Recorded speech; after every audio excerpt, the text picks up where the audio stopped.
Military hotel biryani unlimited food wasting punishment. Bareilly नाम के गांव में एक मिलिट्री होटल हुआ करता था। उस ढाबे का मालिक था सरदार। वो एक रिटायर्ड फौजी था। बूढ़ा हो चला था लेकिन अब भी काफी सुडौल था। फौज में वो शेफ का काम करता था, इसीलिए रिटायर होने के बाद उसने अपना ढाबा खोला। उसे फौज से इतना प्यार था कि अपने ढाबे में वो फौजी की वर्दी पहनकर ही काम करता था। क्योंकि वो फौज में काम करता था इसीलिए वो हर काम अनुशासन के साथ ही करता था।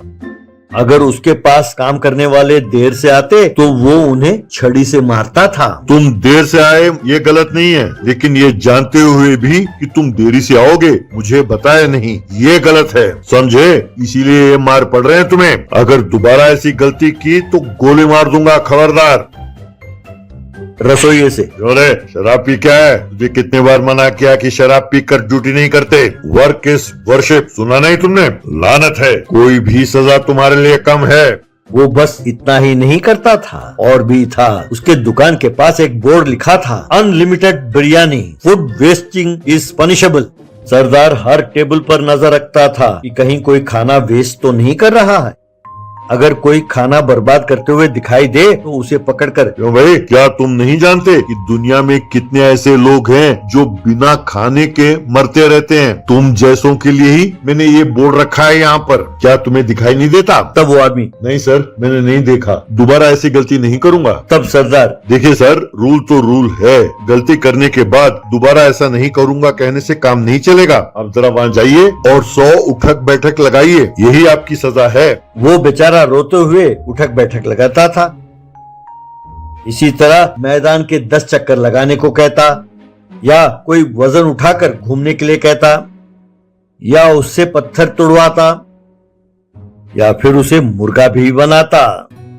एक बार एक मुंबई डॉन ने उस गांव के बिजनेसमैन मिश्रा को फोन लगाया। क्यों भाई मिश्रा, सुना है कि तुमने बहुत पैसे कमाए हैं गांव में बड़े बड़े मॉल और बिल्डिंग बना के। तो ये सब तो 2 नंबर की कमाई हुई ना भैया। सुना है मेरे आदमी जब आकर पैसे मांग रहे थे तो तुमने उन्हें मना कर दिया। क्यों भाई, जिंदगी से ऊब गए हो क्या? देखो भैया, मैं जानता हूँ कि तुम्हारे बच्चे कहाँ पढ़ रहे हैं और तुम्हारी पत्नी किस दिन किस वक्त किस जगह कौन से मंदिर जाती है, ये भी हम जानते हैं। अगर तुम कहो तो उन्हें ठोक दें। तब मिश्रा, अरे भाई साहब, ऐसे काम ना करो, किसी ने आपको गलत खबर दी है। मैं तो बस ईमानदारी से और मेहनत से पैसे कमाता हूँ और मैं उनमें से ज्यादातर पैसे गरीबों के लिए खर्च करता हूँ भाई साहब। अगर आप चाहें तो मेरे बारे में किसी से भी पता कर सकते हैं। और वैसे भी भाई साहब, आप तो मुंबई रहते हैं, आपको इस गाँव से क्या लेना देना? तब डॉन, अरे ऐसे बेकार की बातें बहुत सुनी है, तुम समझते हो मैं नहीं जानता है? जानते हो ना, तुम पैसे नहीं दोगे तो क्या होगा?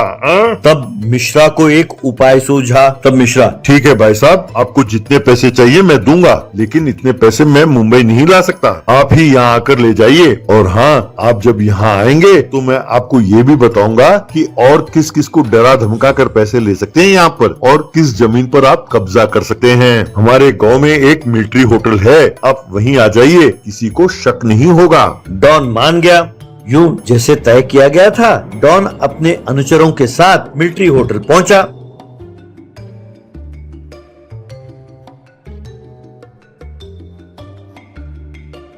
मिश्रा एक सूटकेस लेके उनके पास आया।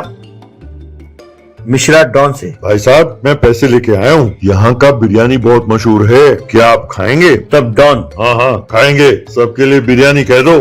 तब मिश्रा ने सरदार को बुलाया और कहा कि सबको बिरयानी परोस दे। सरदार ने सबको बिरयानी परोसा। डॉन बिरयानी खाने लगा तो मिश्रा, भाई साहब 1 मिनट, ये बिरयानी खाने से पहले आपको एक बात कहनी है। अगर आपने बिरयानी छोड़ दिया तो वो बूढ़ा चुप नहीं रहेगा, आपको सजा देगा, ध्यान रखिए। फिर ना कहना कि मैंने आपको पहले ही चेतावनी नहीं दी थी। तब डॉन, कौन? ये बूढ़ा? सुनो, कहता है कि ये हमें सजा देगा। यूं कहते ही बाकी सब भी हंसने लगे।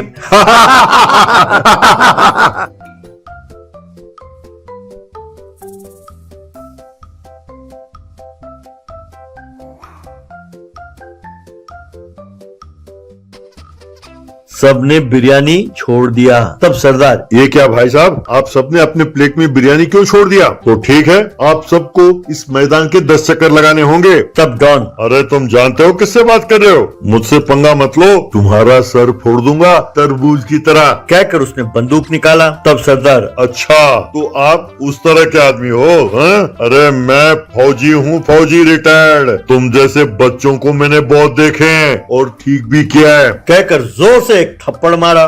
बस फिर क्या, वहाँ बहुत बड़ा घमासान हुआ। सरदार उन सबको उछल उछल कर मार रहा था। वो मार खाकर वो सब वहाँ से भाग गए।